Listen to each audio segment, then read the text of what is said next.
William Fox. Thank you, Mr Deputy Speaker. Normally, when I have had adjournment debates that require a minister from the Department of Transport to come to the House, it relates to Portishead Railway, but such is the state of progress that we now have on this subject that I'm now able to turn to something entirely different today. And I'm able to regale the House with the tale of Clevedon Seafront. Clevedon Seafront is a Victorian jewel. For generations, people have come to watch its famous sunsets over the water, or simply to sit and have a cup of tea or a picnic by the seafront. They've been able to marvel at the engineering of Clevedon Pier or enjoy the architecture of the old Victorian part of the town. They could and still do come to sample the excellent pubs, restaurants and cafes that are along the seafront itself. And now they've made the national news. But sadly, Mr Deputy Speaker, for all the wrong reasons. Not for this list of excellence, but for the ludicrous scheme being put in place by North Somerset Council.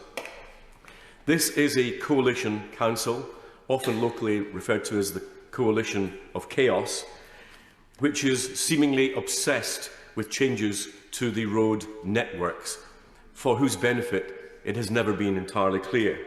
And they have previous on this, having previously sought to close our rural lanes that connect Backwell, Nailsea, Clevedon and Yatton. And so when we heard of this scheme, we were naturally suspicious.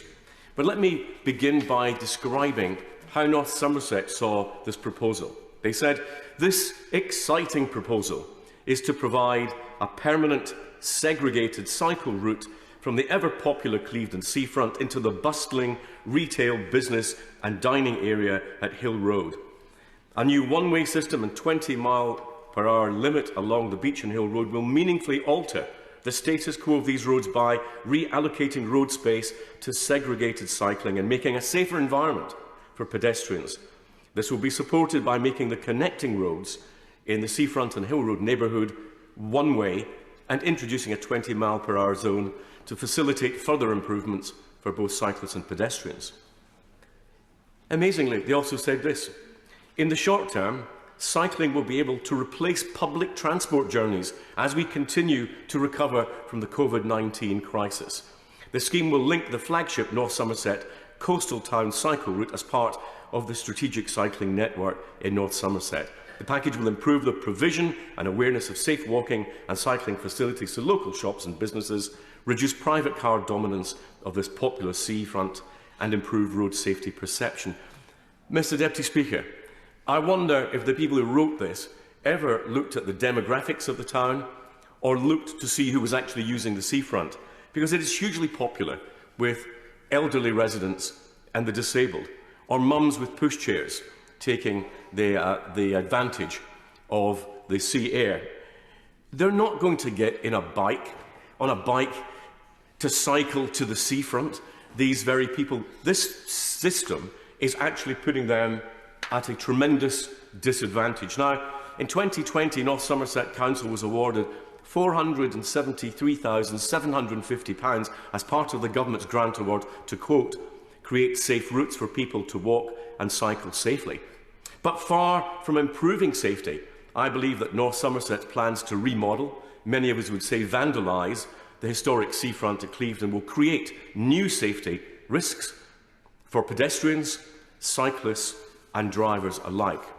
And let me begin on the range of problems with this road safety issue. I don't expect my right honourable friend, with all his grasp of detail for which he is well known in this House, to understand the geography of Clevedon Seafront.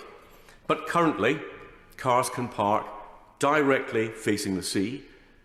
Should residents want to get out and walk along the seafront, they simply have to get out of their car doors and walk directly onto the pavement. Under this new brilliant scheme that we have, there is a two-lane cycleway immediately adjacent to the seafront. Cars have to park along the middle of the road, and so drivers have to get out of the cars into the traffic lane itself, and passengers and drivers alike have to cross a two-way cycle lane to get to the actual seafront itself. And this is supposed to be improving the safety of pedestrians. We recently had in our press examples of what might be described kindly as the eccentricity of the scheme.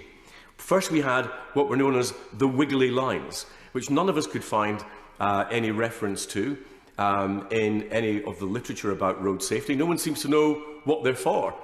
And they were followed by what locals have come to call the crop circle at the end, which is another road marking. None of us know exactly what it is. It's not a roundabout. It's not a mini roundabout. What exactly its purpose is not known to us.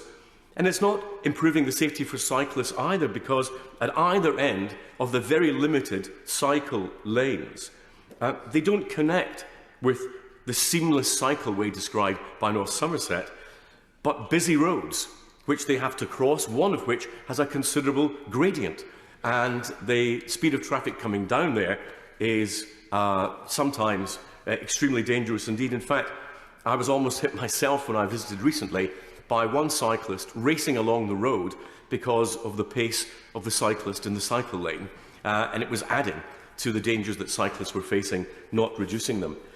Now, this would be bad enough in itself, were it not for the method by which this scheme came into being.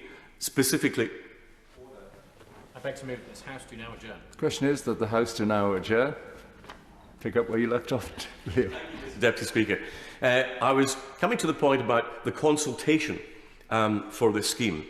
To say that it was suboptimal is to dramatically understate the problem. I believe that it was fundamentally flawed. The consultation opened on the 5th of February 2021 and ended on the 7th of March 2021.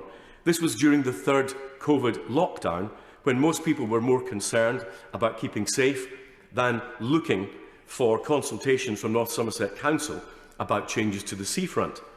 Now, any consultation could only have been online or in the very limited press that was available at that time, as it was illegal to meet during this period face-to-face, and therefore it's highly likely that it would not have been visible, this consultation, to older generations and those without internet access.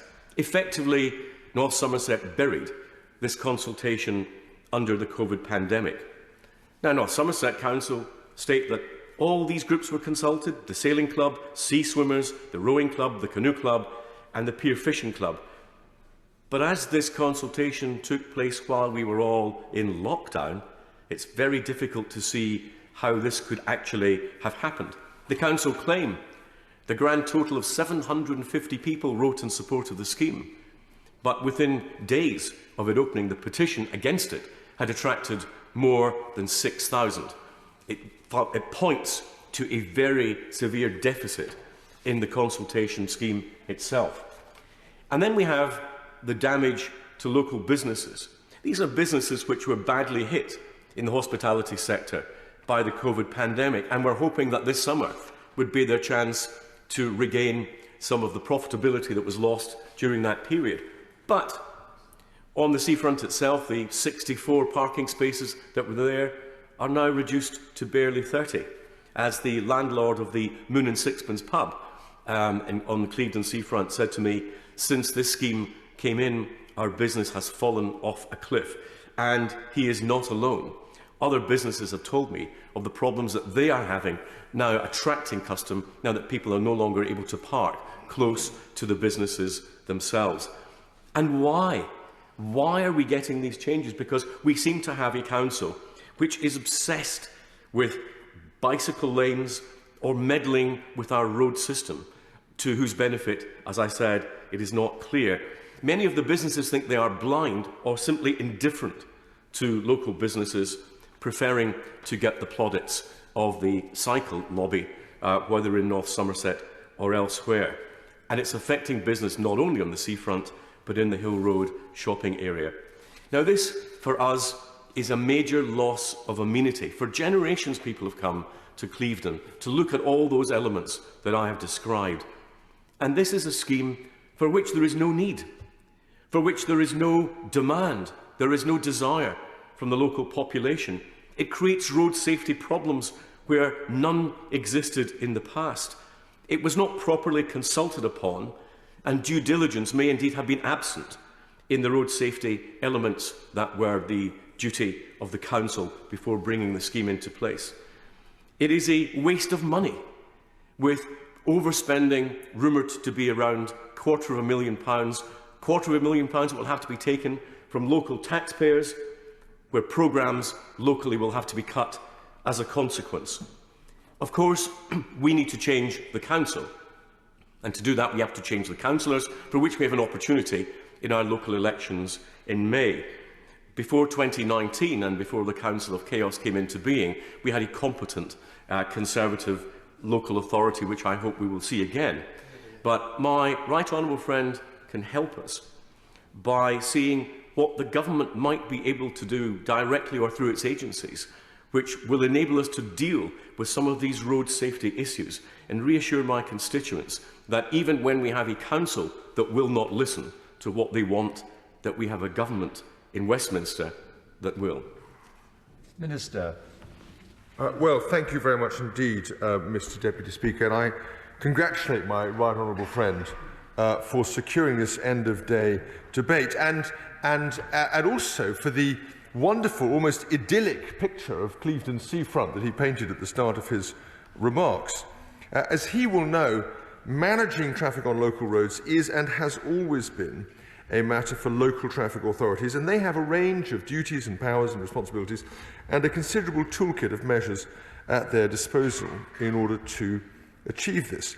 Specifically, local highway authorities have a duty under Section 16 of the Traffic Management Act 2004 to manage their roads so as to secure the expeditious movement of all traffic, which it does include, it's important to say, pedestrians and cyclists. Balancing the different needs of road users with the many and varied demands on roads is complex. The role of my department is to set an overarching government policy and provide an enabling framework of legislation, guidance and advice. But, of course, we do take a very serious interest in issues of road safety for all road users. Now, because of this overall remit, we do not have any brief to intervene in matters of local democratic decision-making.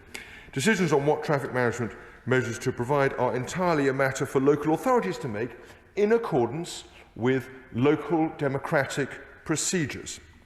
Successive governments have made clear that they want cycling and walking to be a natural first choice for shorter journeys, and the government has set out an ambitious vision that by 2030 almost half of all journeys in towns and cities should be cycled or walked. Now, accordingly, as my honourable friend will know, Active Travel England was launched in August 2022 to work with local authorities to deliver and develop new high-quality walking and cycling infrastructure schemes. ATE is an executive agency of the department based in York. Now, it's important to say that one of ATE's core functions is to drive up the quality of new walking and cycling schemes and to provide local authorities with the right skills in order to deliver them. And of course, ATE will review the quality of designs at bid stage, design stage and after construction. ATE is already proving to be a very valuable resource where there are local concerns about safety. Now, in general, the government takes, as I've said, road safety extremely seriously. Reducing the numbers of those needlessly killed and injured on our roads is a crucial priority. The department continues to make progress in this area. For example, through the Safer Roads Fund, we've invested in schemes to make our 50 most dangerous roads safer. All those schemes are complete or underway, and over the next 20 years, these improvements alone are expected to save 1,500 lives. We've also completed the biggest overhaul of the highway code in decades in 2022, so that vulnerable road users, like pedestrians and cyclists, have priority under certain situations.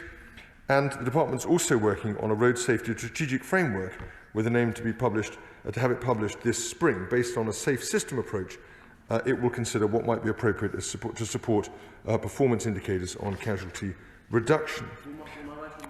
Of course I will. I'm very grateful to my right honourable friend, but he mentions those who are vulnerable. But those who are elderly, those who are disabled, who rely on motor transport to get from A to B must have their voices heard too. And it can't simply be that we give priority to cycleways, which actually increase the danger for some of my constituents that I've mentioned, the elderly or the disabled. He's absolutely right, and of course in setting out the general framework of policy I have yet to come to a specific discussion of the situation in Clevedon, but of course the elderly people that he describes will themselves be pedestrians as they make the final part of their journey to the seafront, and their safety too must be absolutely a part of an overall framework that respects their well-being and their health. Let me just say one final point. Local authorities have a statutory duty under the Road Traffic Regulation Act to ensure safe movement of all traffic. They're responsible for ensuring that the infrastructure they provide, including for walking and cycling, is safe and fit for purpose. Now, as my honourable friend has highlighted, this scheme is apparently intended to improve the public realm on Clevedon's seafront.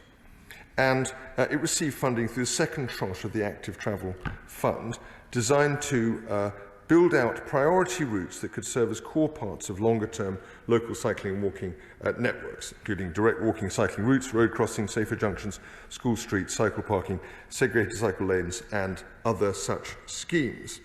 But I want to be clear that a number of those schemes that were introduced, made permanent from earlier emergency active travel schemes, have been modified or replaced following processes of formal consultation and design review.